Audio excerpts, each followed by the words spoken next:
Visiem darba laikiem, kurus esmu atzīmējusi, ir jānorāda mēneša alga. Un alga tiek aprēķināta pēc laika koeficienta nostrādātās darba dienas pret mēneša darba dienām, kas nozīmē, ka sistēma aprēķinās algu balstoties uz to, cik darbinieks būs nostrādājis dienas. Tāpēc, ja mēs laika tabulā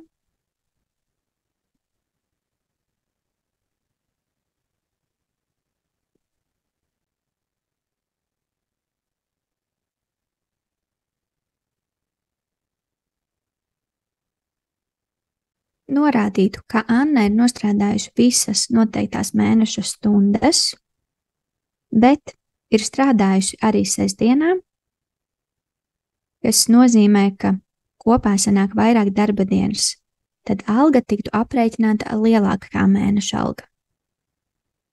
Tad šādos gadījumos, ja vēlies, lai sistēma skatās pēc nostrādātajām stundām, ne dienām, tad dodies uz moduli algas, iestatījumi, algu komponentes, atver algu komponenti malga